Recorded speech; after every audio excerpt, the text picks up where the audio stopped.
मेघना बेटा, तुमको इस पुराण के बारे में कैसे पता चला? शायद अभी सच बोलना ठीक नहीं होगा। मुझे माफ कीजिएगा अंकल, मैं एक रात यहाँ अकेले आई थी, तभी मैंने उस चाबी को रखे देखा था, लेकिन वो उस तहखाने की है ये मुझे नहीं पता था। कोई बात नहीं बेटा, तुम्हारा बहुत बहुत धन्यवाद कि तुमने हमें बेरमपुर पुराण तक पहुँचाया। तांत्रिक महाराज, अब जल्दी कीजिए। तांत्रिक महाराज ने किताब को खोला और पढ़ना शुरू किया। महाराज दमयंती के जवान और खूबसूरत हो जाने से बहुत खुश थे और इस तरफ राज्य के लोग निशिरमोलों के खौफ से डर में थे। ऐसे ही 3 माह गुजर गए और एक दिन प्रजा के 2 आदमी महल में पहुंचे।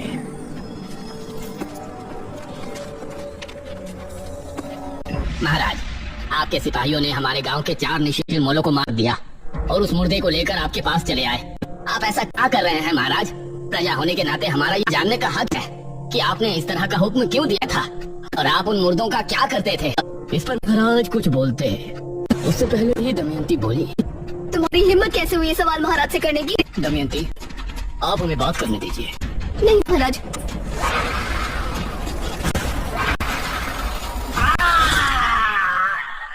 ये क्या?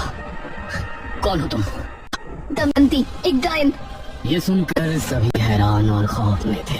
महाराज का भी शरीर थर थर कांप रहा था। तो आपने हमसे विवाह क्यों किया? क्यों प्रेम का खेल रचाया हमारे साथ? मैं ये पति पत्नी के किसी धर्म को नहीं मानती। मैंने जो कुछ भी किया सिर्फ इसलिए किया कि मुझे समय पर मुर्दों का खून मिलता रहे और उसी से मैं अपनी उम्र को 1000 साल बढ़ा लूं। क्या? ये क्या कह रहे हैं पिताश्री? हाँ, यही सच्चाई है और इस काम में तुमने मेरी मदद की, इसलिए मैं तुमको छोड़ रही हूँ। अब निकल जाओ तीनों पिता और पुत्र यहाँ से। इस राज्य पर अब सिर्फ मेरा राज होगा, डायन दमयंती का। दमयंती ने अपने हाथ की एक उंगली महाराज की तरफ की और तभी राजकुमारी और महाराज इस तरह से महल से बाहर पहुंच गए जैसे किसी अदृश्य शक्ति ने उन्हें फेंका। अब दमयंती सिंहासन पर बैठ गई थी। उसने एक मांत्रिक को भी अपनी शक्तियों को बढ़ाने के लिए महल में रख लिया था, जो दिन और रात बस एक कमरे में बंद काली दुनिया के मंत्रों का जाप करता रहता था। महाराज और राजकुमारी भी बहुत परेशान थे। वो एक पहाड़ी पर छिपे बैठे थे। अब हम क्या करें? हमने अपने राज्य को भी मुसीबत में डाल दिया और खुद भी फंस गए। पिताश्री, आपने बहुत बड़ी गलती की है और हमें किसी भी तरह से इससे निपटना पड़ेगा। महाराज ने कुछ सोचा, फिर बोले, हमें दानेर जी से मिलकर बात करनी चाहिए। अब वो ही हमारी सहायता कर सकते हैं।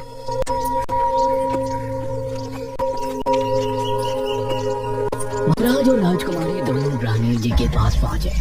उन्हें अपनी दुविधा बताई।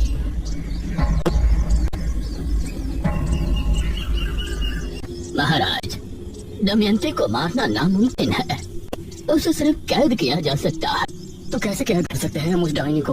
पूर्णिमासी की रात मध्य रात्रि के पहर अगर उसके ऊपर तांबे के चाकू से हमला किया जाए तो उसकी शक्तियाँ खत्म हो जाएंगी और अगर सुबह होने से पहले उसे अगर जमीन में गाड़ दिया जाए तो वो अगले कई सालों के लिए कैद होकर रह जाएगी। ठीक है प्राणीर जी, हम उसे खत्म करने का एक प्रयास अवश्य करेंगे। नहीं महाराज, ये कार्य केवल एक महान कोमल हृदय और वीर स्त्री कर सकती है। एक ऐसी स्त्री जिसकी वजह से 100 से ज्यादा लोगों की जान जाने से बची हो। मतलब वो इतना पुण्य करने वाली हो कि उसकी वजह से 100 से ज्यादा लोग मौत के मुंह से लौटकर वापस आए हो और अब अच्छे से अपनी जिंदगी जी रही हो। हे भगवान, अब ऐसी स्त्री हम कहाँ ढूंढेंगे? इस पर प्राणीर जी ने मेघालय की तरफ देखा और बोले, वो स्त्री कोई और नहीं है, वो तो आप ही है पुत्री, राजकुमारी मेघालय। ये सुनकर मेघालय ने महाराज की तरफ देखा और बोली, लेकिन हम कैसे? याद कीजिए महाराज, जब आपके राज्य में महामारी फैली थी तो राजकुमारी मेघालय ही यहाँ उस बीज को सिद्ध कर लाई थी जिससे मृत्युंजय अमृत का पेड़ उगा और उसकी वजह से सैकड़ों नहीं बल्कि राज्य के हजारों लोगों की जान जाने से बची। ये सुनकर महाराज ने राजकुमारी मेघालय की तरफ देखा। राजकुमारी, अगर आप न होती तो अभी तक हम सिर्फ उस स्त्री को ढूंढ रहे होते जिसने इतने पुण्य का कार्य किया हो। ब्राह्मण जी, आप बताइए कि अगली पूर्णमासी कब है और उस डायन को हमें कैसे काबू करना है? दमयंती हर पूर्णमासी की रात शमशान भूमि पर बैठकर सुबह होने तक एक महामंत्र का जाप करती है। आधी रात का समय जब वो जाप में लीन होगी तो उस पर हमला करने का वही उचित समय होगा। उस पर हमला करने से पहले तुमको एक मंत्र पढ़ना होगा और बिना देर किए उस पर वार कर देना। ठीक है ब्राह्मण जी, इस पूर्णमासी की रात दमयंती के जुल्म की आखिरी रात होगी। दमयंती बहुत खुश थी और पूरे राज्य की प्रजा पर उसका प्रकोप बरस रहा था। कोई भी उसके खिलाफ खड़े होने की हिम्मत नहीं कर सकता था। वो अपनी शक्तियां बढ़ाने के लिए हर माह कितने लोगों को अपना शिकार बनाती। कुछ दिन ऐसे ही गुजर गए। आज पूर्णमासी की रात है। आज आपको अपने कार्य को अंजाम देना है राजकुमारी। ये कहते हुए ब्राह्मण जी ने राजकुमारी को एक चमड़ी की लपटी दी और फिर ब्राह्मण जी का आशीर्वाद लेकर महाराज और राजकुमारी शमशान की तरफ रवाना हुए। अभी दमयंती नहीं आई है, हमें सावधानी से छिपकर सब कार्य करना होगा। राजकुमारी, तुम उसे खत्म तो कर पाओगी ना? पिताजी, आप फिक्र मत कीजिए, हम कर लेंगे। अपनी प्रजा को बचाने के लिए हमारे प्राण भी चले गए तो हमें कोई संकोच नहीं होगा। आधी रात के पहर इनको घोड़ों की टोपों की आवाजें आने लगी। लगता है वो आ रही है। तभी एक रथ शमशान भूमि पर आकर रुका और दमयंती उससे बाहर उतरी। जाइए और सुबह होने से पहले वापस आ जाइएगा। यह सुनकर रथ वाला वहाँ से चला गया। पिताजी, आप यहीं रुककर इंतजार कीजिएगा। दमयंती एक घर में बैठकर आंखें बंद करके मंत्र जाप करने लगी। इस तरफ ब्राह्मणी जी भी आंखें बंद किए मेघालय की सफलता के लिए प्रार्थना कर रहे थे। आधी रात के समय धीमे कदमों से राजकुमारी दमयंती की तरफ रवाना हो गई। दमयंती बहुत ही शांत भाव से जाप कर रही थी। राजकुमारी ने उसके पास जाकर मन में वो मंत्र पढ़ा जो ब्राह्मणी जी ने उसे बताया था। लेकिन दमयंती की शक्तियों की वजह से उसने राजकुमारी के मन की आवाज सुन ली और उसने आंखें खोली। यह देखकर राजकुमारी हैरान रह गई। लेकिन इससे पहले दमयंती कुछ करती, राजकुमारी ने दमयंती के ऊपर वार कर दी। दमयंती की चीख ऐसी थी कि वो पूरे राज्य में गूंज गई। लोगों के घरों में रखे बर्तन भी जमीन पर आ गिरे। राजकुमारी और महाराज उसे जमीन पर पड़े तड़पता देख रहे। तभी दमयंती एकदम शांत हो गई। उधर महल में बंद दमयंती का पुजारी बुरी तरह चीख पुकार करने लगा। महारानी दमयंती!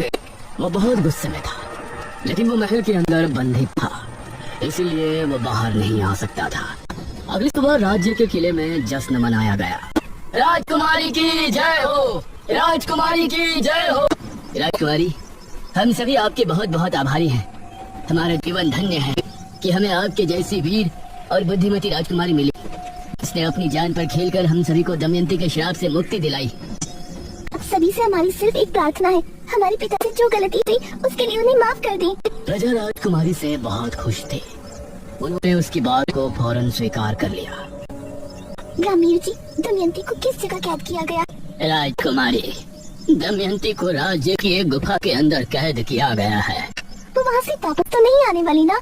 नहीं राजकुमारी, लेकिन अगर आप उस गुफा के अंदर पहुँची तो वो जरूर जाग सकती है, क्योंकि उस पर रोक आपकी वजह से लगी है। अब आपको उससे दूर ही रहना होगा। भला हम वहाँ क्यों जाएंगे? हम तो खुद उसको एक बुरे सपने की तरह भूल जाना चाहते हैं। हमारी प्रार्थना है कि अब राज्य में सब कुशल मंगल होगा। अब सभी राज्यवासी बहुत खुश थे, लेकिन वो भूल गए थे कि अभी निशिर मोलो से वो आजाद नहीं है। जब शनिवार की रात आई और गांव में अजीब सा शोर गूंजा,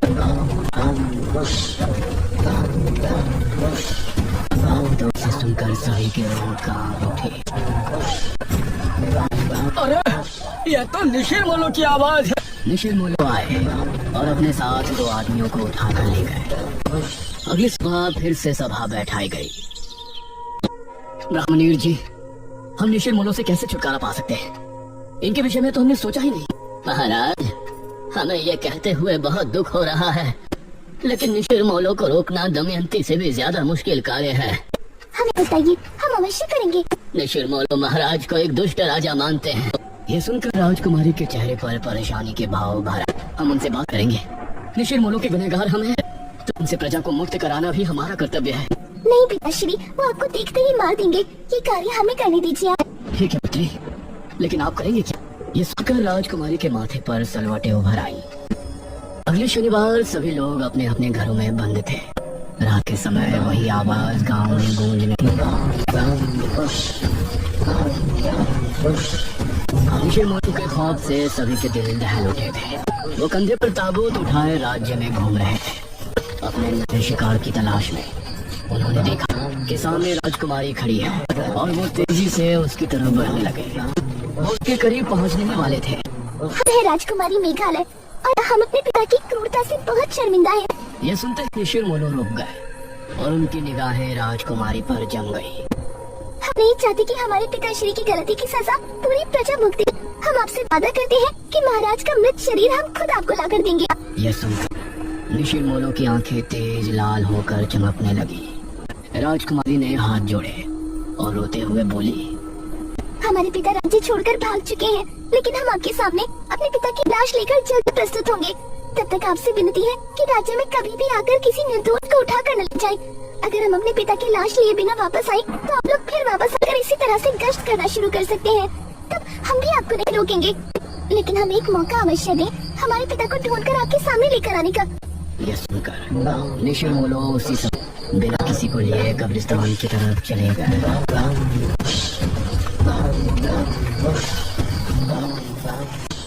अगली सुबह सभी लोग महाराज और राजकुमारी के सामने प्रस्तुत थे। राजकुमारी, आपने उनसे ये क्यों कहा कि हम राज्य छोड़कर जा चुके हैं? क्योंकि अगर सच बोलते तो वो उसी समय यही चाहते कि हम आपको ले जाकर उन्हें सौंप दें। आपने एकदम सही फैसला किया है राजकुमारी। हमारी वजह से हमारी प्रजा मुसीबत में है। आप हमें मारकर हमारी लाश निशिर मोनू के सामने प्रस्तुत करें। ये सुनकर प्रजा हैरान थी। सभी राजकुमारी की तरफ देख रहे थे, जिसकी आंखों से आंसू बह रहे थे। हमने जो भी किया अपनी प्रजा के लिए किया, लेकिन हम अपने पिता को अपने हाथों से मारे और उनकी लाश को निशिर मोनू को समर्पित करें, ये हम नहीं कर पाए। अगर ऐसा नहीं किया तो वो फिर से आएंगे। नहीं पिताजी, हम और आप आज ही राज्य छोड़ देंगे और अलग अलग दिशाओं में निकल जाएंगे। इससे निशिर मोनू कभी भी यहाँ वापस नहीं आएंगे, क्योंकि हमने उनसे वादा किया है कि जब हम यहाँ कदम रखें तभी आप राज्य में फिर से आना। और अगर उस समय हम अपने पिता की लाश आपको समर्पित न करें तो आप फिर से उसी तरह भ्रमण शुरू कर देना। राजकुमारी की बात सुनकर सभी की आंखों से आंसू बह निकले।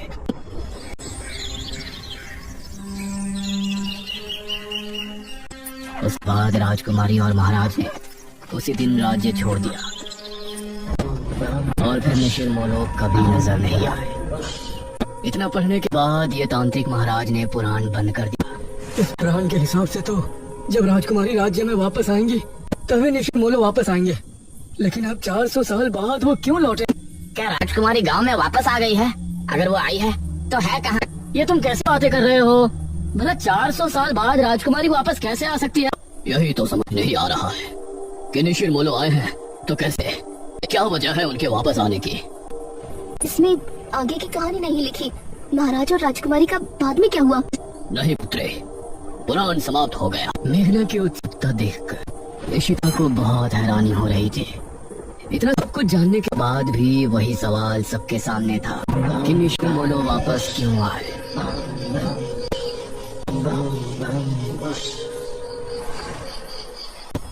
रात के समय इशिता और मेघना जब कमरे में थे तो मेघना अभी भी सोच में डूबी थी। मेघना, तेरा क्या चल रहा है यार? तू क्यों इतना गहराई में जा रही है? तभी अनुज भी कमरे में आ गया। सच में तो मुझे भी सब कुछ बहुत अजीब लगने लगा है। मेघना, तुमको कैसे पता कि वो चाबी वहाँ रखी थी और वो तहखाना कहाँ पर है? मुझे यकीन है कि तुमने झूठ बोला है। तुम राजमहल में मेरे बिना तो दोबारा नहीं गई होगी। इशिता और अनुज दोनों मेघना की तरफ गौर से देख रहे थे। मुझे बचपन से ही सपने आते थे जिनमें मृत्युंजय अमृत का पेड़ मुझे दिखाई देता था। जब मैंने यहाँ गांव की जमीन पर कदम रखा तो मौसम बदल गया और आंधी आ गई थी। उसी रात मुझे महल के बारे में सपने आए और राजमहल से जब हम वापस आए तो उस रात मैंने खुद को सपने में राजकुमारी बने देखा। उसी सपने में मैंने खुद को तहखाने में जाते देखा और जब मैं महल पहुँची तो वो चाबी और तहखाना वहीं थे। सबसे जरूरी बात यह है कि जब मैं गाँव में आई थी उसकी अगले रात से ही निशिर मोनू ने गाँव में आना शुरू किया। इतना सुनकर इशिता और अनुज दोनों हैरान रहे। मेघना ने भी इन दोनों की तरफ देखा और सवाल किया। ये सब सुनकर अब तुम दोनों को क्या लगता है? इसका मतलब है कि पिछले जन्म में तुम ही राजकुमारी मेघना थी और निशिर मोनू इसलिए गांव में वापस आए क्योंकि तुम यहाँ वापस आ चुके हो। हाँ, ये सब मेरी वजह से हो रहा है। ये भगवान, तो अब हम क्या करेंगे? क्या हम यहाँ से चले जाना चाहिए? नहीं, मुझे नहीं लगता कि उससे कोई फायदा होगा। या तो वो मुझे लेकर जाएंगे या फिर महाराज की लाश। ये तीनों अब गहरी सोच में डूब गए और इस तरफ तांत्रिक महाराज और गांव के लोग भी परेशान थे। इस कहानी में आगे क्या होगा, मेघनाथ किस तरह से निशिरमोलों से गांव को आजाद कराएगी, ये जानने के लिए इस कहानी का अगला और आखिरी भाग जरूर देखें।